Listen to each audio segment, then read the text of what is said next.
Bienvenue sur la chaîne GFR 900 et je suis ravi de vous retrouver aujourd'hui pour une nouvelle revue. Aujourd'hui, on va pas parler drone, on va parler caméra. Aujourd'hui, je vais vous présenter un petit peu l'Insta360 X3, une caméra qui va filmer à 360 degrés mais aussi en mode normal. Elle succède à la One X2, donc dans le nom, on a perdu le One. Et c'est une caméra qui est sortie il y a environ 10 mois et je voulais quand même vous en parler puisque Insta360 me l'a envoyé. Avant de passer à la revue de cette caméra, n'oubliez pas de vous abonner, n'oubliez pas d'activer la cloche de notification et de liker la vidéo si ça vous a plu. Actuellement à l'écran, vous voyez deux images. Vous avez l'image de la One X2 et vous avez l'image de la nouvelle X3. Avec cette X3, Insta360 a apporté quelques modifications et quelques améliorations. Je vais vous en parler rapidement. Il y a des dizaines et des dizaines de revues sur YouTube de cette caméra avec des superbes images. Voilà, les gens qui utilisent ces caméras font de superbes images. Pour être franc avec vous, c'est vraiment une très belle caméra, une très bonne caméra. Mais si vous n'utilisez pas le 360, ne l'achetez pas, c'est pas la peine. Il vaudra mieux utiliser cette caméra en mode 360, faire des vidéos en 360, plutôt qu'en mode simple, en mode single. Elle sera quand même moins bonne qu'une dernière GoPro ou même qu'une DJI récente. Pour moi, Insta360 qui font ces caméras font surtout de la vidéo récréative, de la vidéo fun, faire des trucs sympas en vidéo, même en photo. Mais la X3 ne sera pas réellement une action caméra à part entière. En action caméra, il faudra plutôt utiliser par exemple cette One RS, voilà, qui elle ne sera pas bien entendu au niveau GoPro ou DJI. L'avantage d'Insta360, c'est qu'ils sont quasiment leaders sur le marché 360 maintenant. Alors le son que vous entendez est aussi le son maintenant de la One X2. Donc là, vous n'entendez plus que le son de la One X2.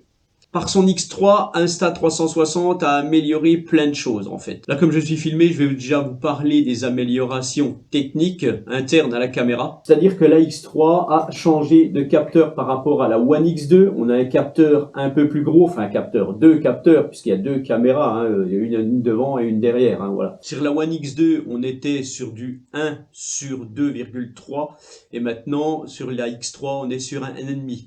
C'est pas énorme. Ça va se ressentir peut-être en basse lumière.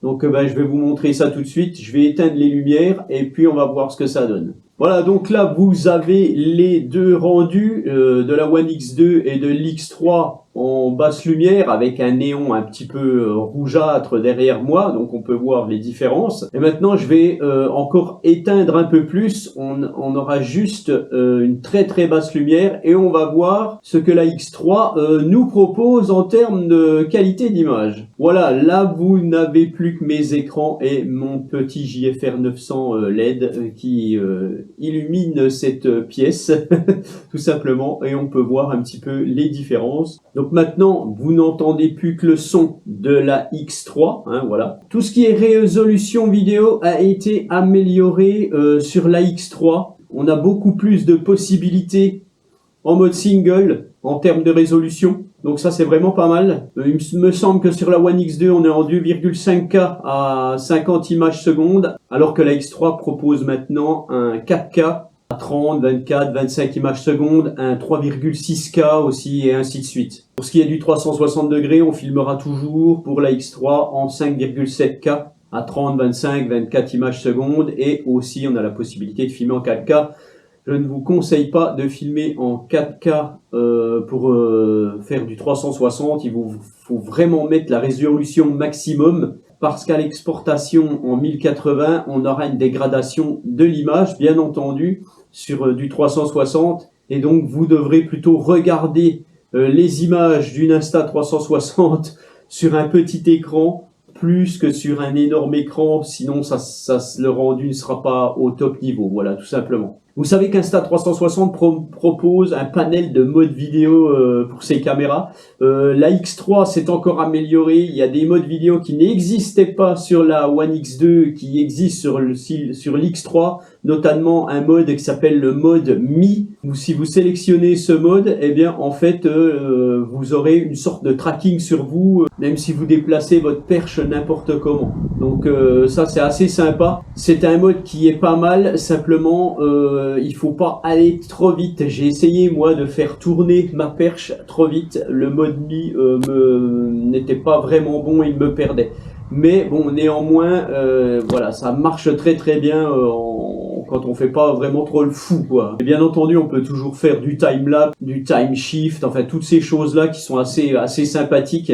La stabilisation flow state est toujours la même, elle est très bonne stabilisation. Et en mode photo, ça n'a quasiment pas changé, voilà. Avec Insta360, vous savez, quand vous avez une perche, eh bien que la perche va disparaître, ça c'est vraiment bien.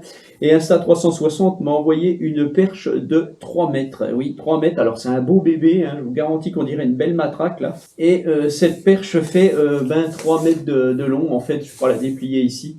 Mais c'est assez cool. Moi, je l'ai mis, vous allez voir des images, je l'ai mis au-dessus de moi sur le quad et on dirait vraiment que je suis suivi par un drone. Ça, c'est super sympa. Et bien entendu, on a des modes HDR, toutes des choses comme ça. En fait, c'est vraiment très complet. Hein. C'est difficile de vous en parler. Je suis pas un spécialiste caméra. Mais personnellement, j'adore leur caméra, moi. Et puis, la X3 est vraiment une très bonne caméra. Ouais, je les utilise souvent. Hein. Je utilise notamment toujours ma One RS sur ma casquette. Voilà, maintenant, je vais un petit peu vous montrer la différence entre les deux. Je vais arrêter de me filmer avec. Et puis on va refilmer normalement et je vais vous les montrer un petit peu. Voilà, rapidement, je vais vous montrer un petit peu les différences entre les deux caméras. Donc, dans ma main gauche, vous avez la One X2. Et puis, dans ma main droite, vous avez bien entendu la X3. Donc, la première différence se trouve au niveau du poids. La X3 est un petit peu plus lourde. On est à 180 grammes contre 149 pour la One X2. Donc environ 30 grammes de plus, eh bien c'est pas mal quand même, hein, ça se ressent quand même. Elle est un petit peu plus épaisse, donc c'est pour ça aussi. Il faut dire que la capacité de la batterie a changé. On est sur une plus grosse batterie, donc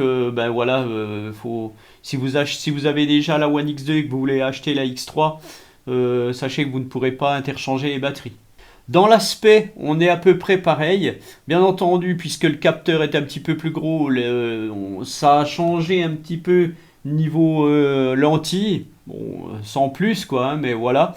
Le gros plus de la X3 est maintenant son écran, puisqu'on a un écran rectangulaire.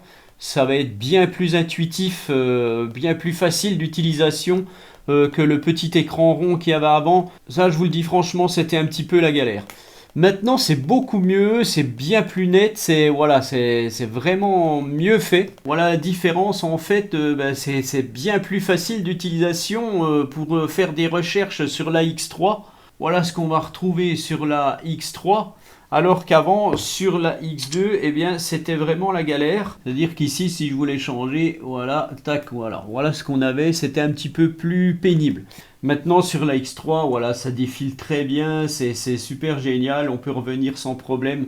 C'est beaucoup plus cool, déjà quand on est sur le terrain, c'est bien plus facile d'utilisation. Sur la One X2, vous aviez le déclencheur qui était ici. Alors sur la X3, ils en ont mis un plus petit, il est en bas ici. Et le deuxième petit bouton ici, eh bien, sert à changer d'objectif en fait. Hein. Vous passez du mono-objectif interne, donc qui est celui où il y a l'écran, au mono-objectif externe qui est de l'autre côté, tout simplement. Ça sert aussi à passer en mode 360. Une autre différence aussi, c'est ce petit bouton au-dessus du bouton de démarrage, d'allumage. Vous avez un petit bouton Quick, vous allez pouvoir le paramétrer et ça va vous mettre des menus rapides. C'est-à-dire qu'au lieu d'aller chercher sur votre écran les choses à faire, vous allez pouvoir, voilà, vous avez une personnalisation en fait, hein, tout simplement. Bien entendu, quand vous achetez cette caméra, vous avez plusieurs packs possibles. Hein. Vous pouvez l'avoir avec plein d'accessoires. Hein. Vous savez que cette caméra est aussi d'ailleurs étanche à 10 mètres sans rien. et elle peut être étanche à 50 mètres avec un caisson spécifique. Cette caméra est vraiment pour tout le monde, hein, pas seulement les gros sportifs, mais aussi les gens basiques qui voudront faire de la bonne petite vidéo et tout. Des choses sympas, et voilà, on s'éclate avec ce genre de caméra. Bon, c'est pour ça que moi j'aime bien. Voilà, donc je vous en parle pas plus, hein, on va pas faire des tas de commentaires là-dessus. Il y a des centaines de vidéos qui existent, je voulais simplement vous en parler quand même dans cette première vidéo. Je referai d'autres vidéos avec cette caméra, j'essayerai des petits trucs que je montrerai dans des shorts ou des choses comme ça, ou même sur mon Instagram. Et je vous laisse avec mes petits essais, mes petites images, voilà. Allez, ciao!